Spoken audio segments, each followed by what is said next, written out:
Le projet Endocax est un projet que je développe à l'unité de nutrition humaine de Clermont-Ferrand, en collaboration avec le Dr Ryan Kosser de l'Institut Génétique, Reproduction et Développement de Clermont-Ferrand. Il a pour but d'étudier dans un modèle préclinique de cancer de la tête et du cou les effets d'un apport de cannabidiol sur la cachexie cancéreuse et le développement tumoral. Les cancers de la tête et du cou, quatrième cancer le plus fréquent en France, présentent une prévalence de la cachexie dépassant les 50%. Celle-ci, induite en réponse au cancer ou à la chimiothérapie, impacte fortement l'efficacité des traitements. On sait par exemple qu'une faible masse musculaire diminue la réponse à la chimiothérapie, augmente les complications liées au traitement et in fine réduit la survie des patients.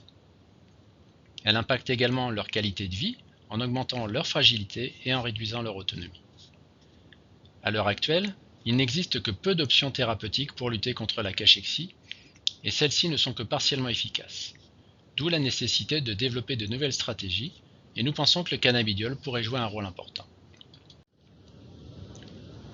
La cachexie résulte de l'inflammation systémique provoquée par le développement tumoral et de la chimiothérapie.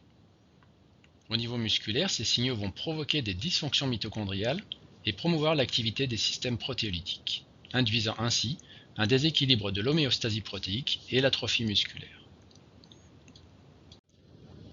Le cannabidiol est un phytocannabinoïde ayant des propriétés remarquables.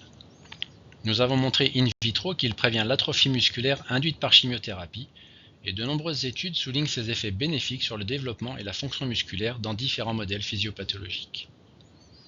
Le cannabidiol est également capable de moduler l'activité mitochondriale et est connu pour ses propriétés antitumorales.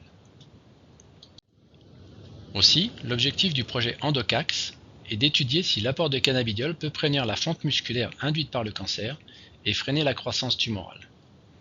Pour cela, un cancer ORL sera implanté à des souris, puis nous analyserons l'évolution de l'atrophie musculaire et de la croissance tumorale en réponse au traitement par cisplatine avec ou sans cannabidiol.